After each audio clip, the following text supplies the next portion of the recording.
안녕하십니까. 창원소방본부 풍호119 안전센터 구급대원 김현기입니다. 오늘은 아이들의 찰가상을 입었을 때 처치법에 대해서 한번 알아보도록 하겠습니다. 일단 첫 번째로 아이들이 찰가상을 입었을 때는 제일 먼저 세척을 해줘야 됩니다. 수돗물이나 생리식염수 같은 걸로 이렇게 세척을 해주게 되는데, 수돗물도 요즘에 수도시설이 굉장히 잘 돼 있기 때문에 세척을 해도 되고요. 두 번째로는 베타딘을 이용하여 소독을 해주는데, 상처 부위로부터 최대한 넓게 해주시는 게 감염 방지에 큰 도움이 됩니다. 그리고 유의할 점은 얼굴이나 이런데 상처를 입었을 때는 베타딘 같은 경우에는 착색이 되는 경우가 있습니다. 그렇기 때문에 베타딘은 얼굴에 사용하는 거는 지양하셔야 되고요. 얼굴에는 가능한 한 세척만 해주는 게 굉장히 좋습니다. 알코올이나 이런 소독제들도 자극이 분명히 가기 때문에 최대한 세척 위주로 해주시는 게 좋습니다. 그리고 여름에는 소독을 할 때 꺼즈를 두껍게 하시는 경우들이 있는데, 이게 연고를 바르고 두껍게 꺼즈를 덮게 되면은 박테리아나 이제 균들이 번식할 수 있기 때문에 여름에는 웬만하면은 공기에 노출시켜주는 게 오히려 치유에 도움이 많이 될 수 있습니다.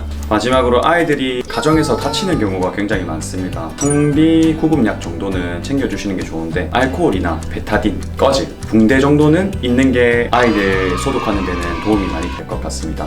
네, 안녕하십니까. 저는 어차소방서 소다 119 안전센터 구급대원 소방교 홍대상입니다. 오늘은 소아 하상 종류 및 응급처치에 대해서 간략히 이야기해드리겠습니다. 소아 애기들은 호기심이 많고 기어다니면서 뜨거운 물질을 만지게 되는데, 뜨거운 물을 만지면서 열탕 화상, 그리고 가스솜 및 주전자, 스팀으로 인한 전기 화상이 있겠습니다. 소아 피부는 성인 피부보다 얇아서 같은 온도, 같은 기간에도 성인보다 더 깊은 피부 손상을 입을 수 있습니다. 이때 중요한 응급처치가 시원한 흐르는 물에 최소 10분간 씻어줘서 화기를 제거해야 됩니다. 주의사항 몇 가지 알려드리겠습니다. 첫 번째로, 이동 화상은 물집이 잡히게 되는데 이것이 방어의 역할을 해서 물집을 절대로 터뜨려서는 안 됩니다. 두 번째, 수상 부위에 장신구나 젖은 옷은 조심스럽게 제거해야 됩니다. 세 번째, 아이를 병원에 옮기게 되는데 병원에 옮길 때 피부가 건조해지지 않도록 깨끗한 수건 및 천으로 피부를 감싸면 되겠습니다. 소아 화상 환자들은 가급적 화상 전문 병원에 치료를 공급받고 있습니다. 위 내용을 참고하셔서 올바르게 대처하시길 부탁드리겠습니다. 반갑습니다. 저는 성산소방서 안전예방과에 근무하고 있는 소방교 배진환이라고 합니다. 저는 오늘 소아 열성경련에 대해서 말씀드릴 건데요. 열성경련은 보통 6개월에서 5세 사이 한 3-4% 영유아가 경험하는 중추신경계 감염이 아닌 다른 원인에 의한 열과 동반된 경련이라고 보시면 되는데요. 원인으로는 아직 우리 친구들이 체온 조절 중추가 미성숙했기 때문입니다. 열이 39도 이상 급작하게 오르면서 경련이 일어나는데요. 인후염, 편도염과 같은 상기도 감염이 대부분이고, 또 유전이 원인이 될 수도 있습니다. 증상으로는 한쪽 눈이 고정되거나 몸이 뻣뻣해지고 경련이 일어나고 하는데, 이때 당황하시지 마시고 보통 5분 내에, 늦어도 15분 이내는 멈추고 잠이 듭니다. 그래서 우리 보호자분들은 절대 당황하시지 마시고 경련 지속 시간이 얼마 정도 됐는지 체크해 주시는 것이 중요합니다. 옷을 느슨하게 풀어주실 수도 있고, 주변의 위험한 물체를 치워주실 수도 있고, 그리고 중요한 것은 경련 중에 절대 몸을 억제하거나 해열제나 물을 절대 먹이시면 안 됩니다. 우리 친구들은 이제 기도 반사가 당시 소실되어 있기 때문에 흡인의 위험성이 있기 때문입니다.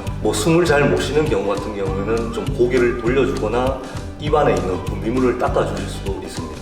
대부분 6세 이상이 되면 자연적으로 치유가 되는데, 체온이 오르기 전에 해열제를 복용해 주시는 것도 좋은 방법입니다. 처음에 열성경련이나 아니면 15분 이상 지속되는 열성경련 같은 경우에는 꼭 응급실로 가주시기 바랍니다. 지금까지 열성경련에 대해서 알아봤습니다.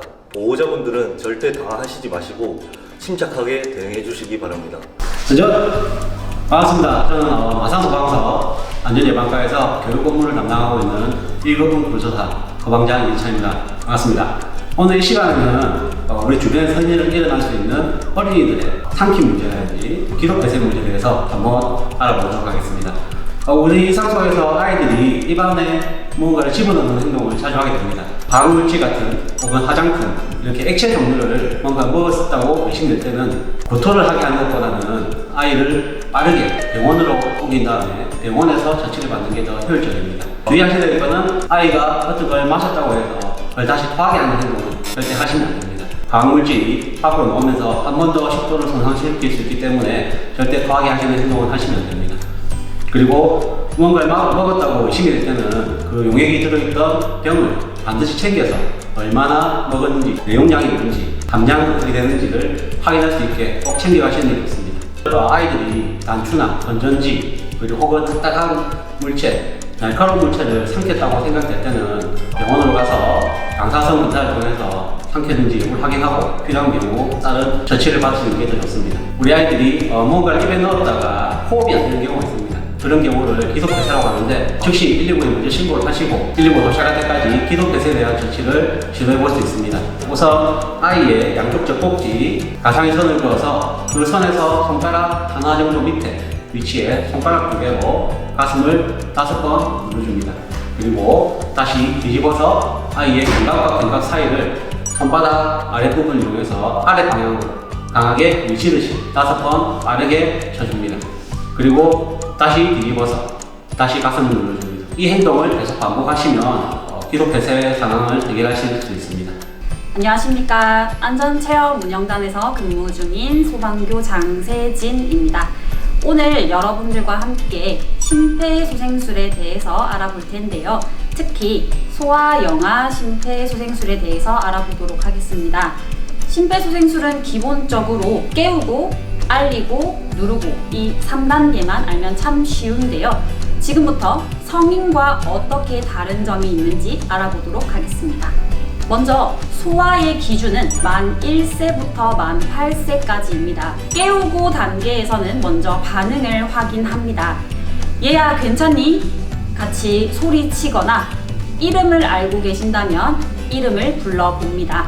두 번째로 알리고 단계에서는 주변에 다른 목격자가 있는 경우 한 사람을 지목하셔서 119 신고와 자동심장 충격기를 가져다 달라고 부탁하면 됩니다. 마지막 세 번째 단계 누르고 단계에서는요, 환자가 호흡이 있는지 숨을 쉬는지 확인을 합니다. 두 눈으로 확인을 한 뒤에 가슴이 오르락 내리락 하는지 확인하시고요. 환자가 숨을 쉬지 않는다면 소아의 가슴뼈 아래 2분의 1 지점을 깊이 4에서 5cm 정도 1분당 100에서 120회의 속도로 일정하게 압박합니다.